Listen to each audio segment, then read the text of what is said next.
નમસ્તે મિત્રો, સ્વાગત છે તમારું આપણી યુટ્યુબ ચેનલમાં। તો મિત્રો, આજના વિડીયોમાં આપણે વાત કરવાના છે કે જે મિત્રો ડ્રાઇવિંગ લાયસન્સના નવા નિયમો બહાર પાડવામાં આવ્યા છે, જાહેર કરવામાં આવ્યા છે, તે મિત્રો કયા કયા નિયમો છે અને વાત કરીએ તો મિત્રો 1 જૂન 2024થી મિત્રો લાગુ કરવામાં આવ્યા છે। તો મિત્રો આ વિડીયોની અંદર આપણે સંપૂર્ણ જે નવા નિયમો બહાર પાડવામાં આવ્યા છે તેની મિત્રો વિગતવાર માહિતી મેળવશું। તો મિત્રો વિડીયોને છેલ્લે સુધી જોવા વિનંતી છે અને જો તમે અમારી યુટ્યુબ ચેનલની અંદર નવા હોય તો મિત્રો ચેનલને સબસ્ક્રાઇબ કરવાનું ના ભૂલતા અને બેલ નોટિફિકેશનને ઓન કરી દેજો, જેથી આવનારા વિડીયોની નોટિફિકેશન તમારા સુધી પહોંચતી રહે। અને મિત્રો અમારું વોટ્સએપ ગ્રુપ પણ બનાવેલું છે, જેની લિંક તમને આ વિડીયોના ડિસ્ક્રિપ્શનમાં મળી જશે। અને મિત્રો વધુ માહિતી માટે તમે અમારી વેબસાઇટ sarkariknowledge.in ઉપર તમે વિઝિટ કરી શકો છો। તો મિત્રો તેની લિંક પણ તમને આ વિડીયોના ડિસ્ક્રિપ્શનમાં મળી જશે। તો મિત્રો આપણે વધારે સમય નથી લેતા, વિડીયોની શરૂઆત કરીએ। તો મિત્રો અહીંયા તમે જોઈ શકો છો ડ્રાઇવિંગ લાયસન્સના નવા નિયમો। મિત્રો આજના સમયમાં કાર કે બાઇક ચલાવવાનું સામાન્ય બની ગયું છે। દરેક વ્યક્તિ પોતાની જરૂરિયાત કે શોખ મુજબ કાર, બાઇક કે સ્કૂટર ઉપર મુસાફરી કરે છે। પરંતુ શું તમે જાણો છો કે 1 જૂન 2024થી પરિવહનના નવા નિયમો લાગુ થઈ રહ્યા છે? જો આમાં તમે કોઈ પણ ભૂલ કરશો તો તમારે ભારે દંડ પણ ચૂકવવો પડે છે। તો ચાલો મિત્રો આપણે તેના વિશે વધુ માહિતી મેળવીએ। મિત્રો જો આ ભૂલ કરશો તો થઈ શકશે 25,000નો દંડ। તો મિત્રો આ 25,000નો દંડ કોને કોને થઈ શકે, તો તેની અંદર વાત કરીએ તો ઉલ્લેખનીય છે કે સરકારી પ્રાદેશિક પરિવહન કાર્યાલય એટલે કે RTO દ્વારા 1 જૂન 2024થી નવા નિયમો લાગુ કરવા જઈ રહ્યું છે। નવા નિયમો હેઠળ જો 18 વર્ષથી ઓછી ઉંમરના લોકો વધુ ઝડપી વાહન ચલાવશે તો તેમને 25,000 રૂપિયાનો દંડ ભરવો પડી શકે છે, બરોબર। તો મિત્રો આજે 18 વર્ષથી ઓછી ઉંમરના લોકો છે તે જ મિત્રો ઝડપી વાહન ચલાવશે તો મિત્રો તેમને 25,000 રૂપિયાનો દંડ ફટકારવો પડશે। ત્યારબાદ મિત્રો આગળ વાત કરીએ તો કયા લોકોને કેટલો દંડ થઈ શકે છે, તો તેની અંદર વાત કરીએ તો ફૂલ સ્પીડ વાહન માટે 1,000 રૂપિયાથી 2,000 રૂપિયાનો દંડ ભરવો પડશે। જો તમે ફૂલ સ્પીડમાં વાહન ચલાવો છો તો 1,000થી 2,000 સુધીનો દંડ લાગી શકે છે। ત્યારબાદ મિત્રો જો સગીર દ્વારા ડ્રાઇવિંગ કરવામાં આવે તો 25,000 સુધીનો દંડ ભરવો પડે છે। ત્યારબાદ મિત્રો આગળ વાત કરીએ તો લાયસન્સ વિના જો વાહન ચલાવવામાં આવે તો 500 રૂપિયા સુધીનો દંડ ભરવો પડે છે। અને ત્યારબાદ મિત્રો હેલ્મેટ નહીં પહેર્યું હોય, બરોબર, હેલ્મેટ નહીં પહેર્યું હોય તો તમને 100 રૂપિયા સુધીનો દંડ થઈ શકે છે। ત્યારબાદ મિત્રો જો સીટ બેલ્ટ નહીં પહેર્યું હોય તો 100 રૂપિયા સુધીનો દંડ થઈ શકે છે। તો મિત્રો આ રીતે અલગ અલગ દંડ મિત્રો તમને ફટકારવામાં આવશે। ત્યારબાદ મિત્રો જો તમે 18 વર્ષથી ઓછી ઉંમરના છો અને વાહન ચલાવો છો તો તમારું લાયસન્સ જે છે તે રદ કરી દેવામાં આવશે અને તમે 25 વર્ષ સુધી નવું લાયસન્સ નહીં મેળવી શકો। આ સિવાયના નિયમોનું ઉલ્લંઘન કરશો તો મિત્રો તમને દંડ ફટકારવામાં આવશે, દંડ ભરવો પડશે। તો આ વાતોનું તમારે ખાસ એક ધ્યાન રાખવાનું છે। ત્યારબાદ મિત્રો આગળ વાત કરીએ।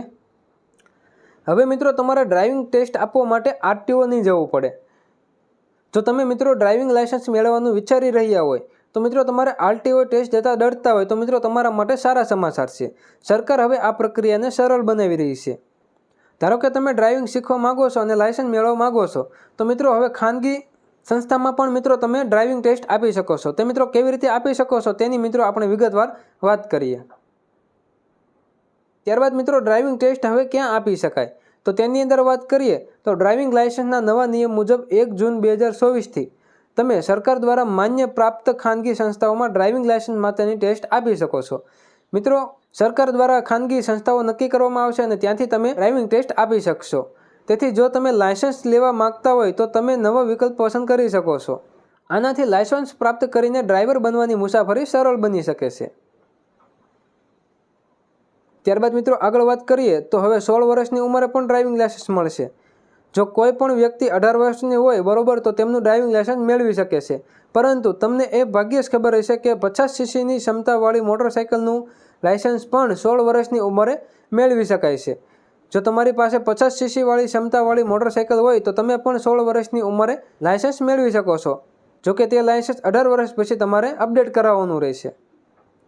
ત્યારબાદ મિત્રો આગળ વાત કરીએ તો ડ્રાઇવિંગ લાયસન્સ ક્યાં સુધી માન્ય ગણવામાં આવશે, તો મિત્રો તમને જણાવી દઈએ કે ડ્રાઇવિંગ લાયસન્સ જ્યારે તમને મળ્યું હોય ત્યારથી મિત્રો 20 વર્ષ સુધીની વેલિડિટી આપવામાં આવે છે। 20 વર્ષ સુધી તે મિત્રો માન્ય ગણવામાં આવશે। ત્યારબાદ મિત્રો તમારે તમારું લાયસન્સ 10 વર્ષ પછી અપડેટ કરવું પડશે અને પછી 40 વર્ષની ઉંમર પછી 5 વર્ષ પછી તમારે રિન્યૂ કરવાનું રહેશે। તો આ વાત તમારે ખાસ એક ધ્યાનમાં રાખવાની છે। ત્યારબાદ મિત્રો આગળ વાત કરીએ તો ડ્રાઇવિંગ લાયસન્સ રિન્યૂ કરાવવું જરૂરી છે। ઘણા મિત્રોને એવો પ્રશ્ન રહેતો હોય કે ડ્રાઇવિંગ લાયસન્સ જ્યારે આપણું પૂરું થઈ જાય ત્યારબાદ એને રિન્યૂ કરાવવું જરૂરી છે? તો મિત્રો હા, રિન્યૂ કરાવવું જરૂરી છે। જ્યારે મિત્રો તમારે તમારું ડ્રાઇવિંગ લાયસન્સ પૂરું થાય ત્યારે જ મિત્રો તમારે રિન્યૂ કરાવી નાખવાનું છે અથવા તો તે જ દિવસે તમારે રિન્યૂ કરાવી નાખવાનું છે। અને મિત્રો તમારે ડ્રાઇવિંગ લાયસન્સ રિન્યૂ કરાવવા માટે નજીકની સ્થાનિક RTOએ જવું પડશે। ત્યારબાદ મિત્રો આગળ વાત કરીએ તો સામાન્ય રીતે ડ્રાઇવિંગ લાયસન્સ બે પ્રકારના હોય છે, એક ખાનગી અને એક કોમર્શિયલ. જો તમે ખાનગી કાર ચલાવો છો તો આ લાયસન્સ તમારા માટે છે. તેમને બનાવ્યા પછી 20 વર્ષ સુધી તમારે રિન્યૂ કરાવવાની જરૂર નથી. ત્યારબાદ મિત્રો કોમર્શિયલ લાયસન્સની વાત કરીએ તો આ લાયસન્સ એવા લોકો માટે છે જેઓ ટેક્સી, ટ્રક જેવા કોમર્શિયલ વાહનો ચલાવે છે, જેમને દર 3 વર્ષે મિત્રો રિન્યૂ કરાવવું પડશે.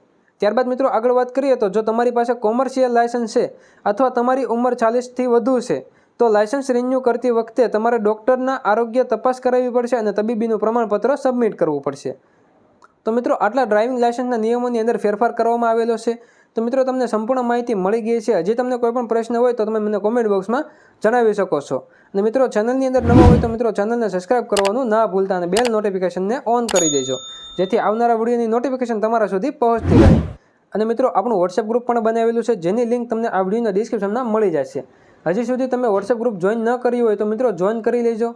આ વિડીયોના ડિસ્ક્રિપ્શનમાં તેની લિંક તમને મળી જશે. તો મિત્રો આ વિડીયોની અંદર બસ આટલું જ રાખીએ. વિડીયો પસંદ આવ્યો હોય તો વિડીયોને એક લાઇક કરવાનું ના ભૂલતા. તો મિત્રો હવે મળીએ આગળના વિડીયોમાં. ત્યાં સુધી જય હિન્દ, વંદે માતરમ.